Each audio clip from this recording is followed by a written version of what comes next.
Hi friends, ఇవాళ మీకు చేపల పులుసు రెసిపీ చూపించబోతున్నాను. ముందుగా కడాయి పెట్టుకొని ఆయిల్ పోసుకొని నూనె మరిగిన తర్వాత ఉల్లిపాయ ముక్కలు చిన్నగా కట్ చేసుకొని ఒక 2 ఉల్లిపాయలు ఇవి బాగా ఫ్రై చేయాలండి. కొద్దిగా సాల్ట్,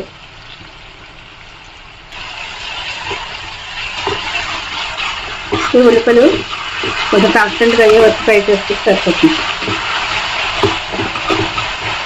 ఈ ఉల్లిపాయలు ఫ్రై అయిన తర్వాత మనం ఇందులోకి ఒక మసాలా రెడీ చేసి పెట్టుకోవాలి. అది ఏంటంటే అల్లం, వెల్లుల్లి, ధనియాలు, జీలకర్ర, ఆవాలు, మెంతులు కొద్దిగా డ్రై రోస్ట్ చేసేసి పౌడర్ చేసుకుంటుంది. పౌడర్ కానీ పేస్ట్ కానీ అన్నిస్తుంది. ఇది బాగా కొంచెం పచ్చివాసన పోయేలాగా ఫ్రై చేసుకోవాలి.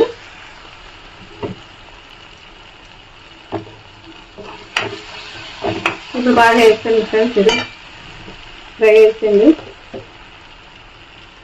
ఇప్పుడు ఇందులో కొద్దిగా ఒక 2 ఆనియన్స్, చిన్న ఉల్లిపాయలు 2 కట్ చేసి మిక్సీ చేసుకొని పట్టించుకొని మిక్స్ చేసుకోవాలి ఫ్రెండ్స్. బాగా చేసుకోవాలి. ఇందులో కొంచెం ఒక స్పూను పసుపు, ఒక స్పూన్ సాల్ట్ వేసి పచ్చివాసన లేకుండా బాగా ఫ్రై చేసుకోవాలి. ఇది బాగా ఫ్రై చేస్తుంది ఫ్రెండ్స్, పచ్చివాసన పోయేలాగా బాగా ఫ్రై చేసుకుంటే చాలు. ఇప్పుడు ఇందులోకి చింతపండు మొదలు వేసుకోవాలి ఫ్రెండ్స్.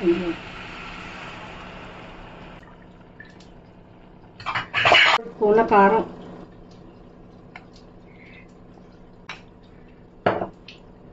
వేసి బాగా కలుపుకోవాలి. ముక్కలు కూడా వేసేసుకొని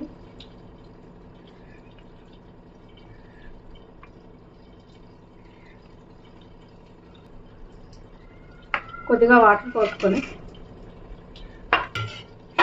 సిమ్లో పెట్టుకొని మూత పెట్టుకోవాలి. ఓకే ఫ్రెండ్స్, చూడండి మన పులుసు ఎలా మరుగుతుందో. ఇప్పుడు మనం ఇందులోకి 4 పచ్చిమిరపకాయలు చీలికలుగా చేసుకొని పెట్టుకోవాలి. అందులోనే కొద్దిగా కట్ చేసి పెట్టుకునే కరివేపాకు, కొద్దిగా కొత్తిమీర. ఇలా ఇప్పుడు మనం ఒక 5 నిమిషాలు ఉంచుకొని ఇదంతా బాగా మరిగిపోతుంది. ఆ ఫ్లేవర్ అంతా, కొత్తిమీర కరివేపాకు ఫ్లేవర్ అంతా దిగుతుంది ఫ్రెండ్స్.